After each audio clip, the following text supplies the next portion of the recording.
Microsoft PowerToys. If you haven't heard me talk about it before, it's an incredibly useful set of tools for Windows that is published by Microsoft. And since my last video about this, they've gone through several updates and added a bunch of new tools, so I figured I'd make an updated video with those new tools and features. If you want to install it, there's two main ways. One is right through the Microsoft Store, and also you can get it from Microsoft's GitHub page. They have the releases on there. The current version is 0.73. Just to be sure, if you install it from the Microsoft Store, that you have it checked for updates, so you know that it has the latest version. So let's just get into the new tools, starting off with the System Tray Quick Launch menu. Now, if you click the icon in the System Tray, it pops up a menu with shortcuts for certain tools. This might not exactly be a tool in itself, but I think it still counts. And I will note that it's not going to show a shortcut for every single tool, because for some of them it wouldn't make sense, but these are the ones that do show at the moment if all tools are enabled. And you can also click the More button to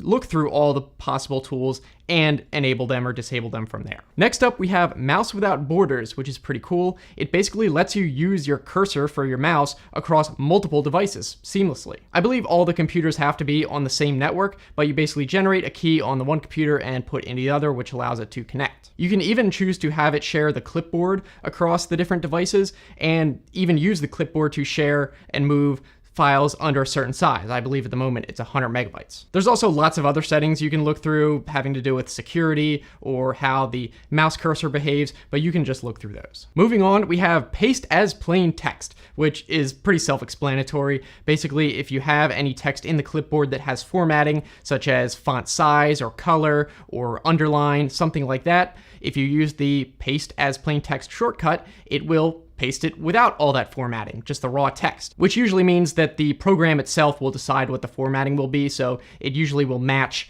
the content that you're pasting it into. The next new tool is called Peek, which in File Explorer with the shortcut, it lets you preview files pretty quickly. I actually could not get this one to work in my case. It opened up the window but didn't actually show anything, but you can see what it should look like. And also, if a preview window is open, you can use the arrow keys to navigate through other files to preview. All right, next up, we have the new tool Registry Preview, which lets you open .reg registry files and see what's in them, but in a way that is a lot easier than the normal way, which is to open it with Notepad or something, which can be very unreadable depending on how much is in there. With this new tool, you can see it does show you the text on the left, but also on the right-hand side, the key and value structure that you'd normally see with the registry editor.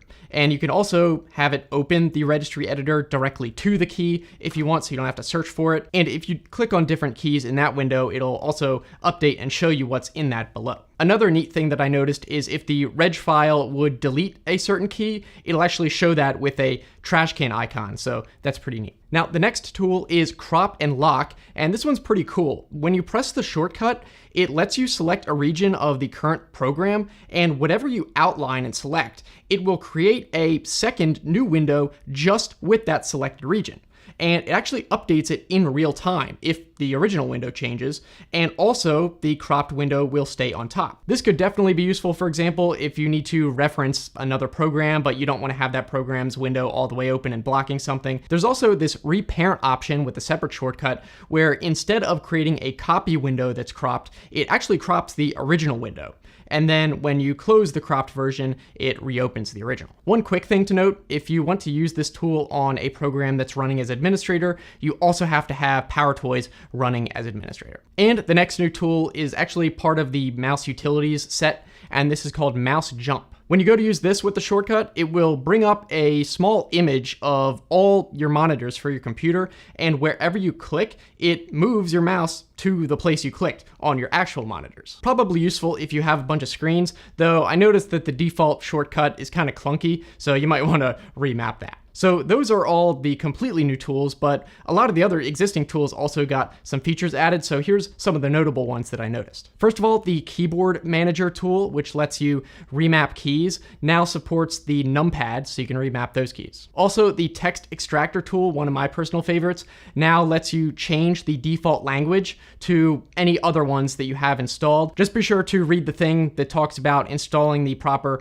optical character recognition packs to go along with any additional additional languages you install. Next, for the PowerToys Run tool, this already has a ton of functionality, so I'm not going to be able to cover it all. But a couple things they added is now you can use it to open MSC files, which are like management consoles, such as the group policy editor. You couldn't before, apparently. They also added several new plugins, which lets you kind of select specific functionality that you want to enable or disable. One of them lets you list the currently running processes if you just want to look through those. It's called Window Walker, and it's activated using the less than sign you type in. Another new one is the value generator, which is activated with the number sign, and this can actually do a bunch of stuff. For example, you can have it generate a random GUID, or you can also have it encode or decode base 64 text strings. So you can look at Microsoft's documentation page for PowerShell Run to see all the other stuff it can do, because there's quite a lot. And finally, for you IT managers out there, you should probably know that all releases of PowerToys now include a set of group policy objects you can install, which should make it easier to deploy a bunch of machines with PowerToys and only specific tools enabled if you want to do that. All right, so I believe I covered all the main new features, or at least the ones that I thought were interesting. Let me know down in the comments if I maybe missed any, or if there are some underrated features you think are really cool. And again, I only talked about new tools since my last video. I'll put links to my previous ones in the description if you want to see examples of all of them. So if you enjoyed this video, be sure to give it a very small thumbs up, not a big thumbs up, only a small one this time. And if you want to subscribe, I try to make videos about twice a week, usually Wednesday and Saturday. And if you want to keep watching, I'll put links to the previous 2 videos I made about PowerToys, so you can see all the tools right there. So thanks so much for watching, and I'll see you in the next one.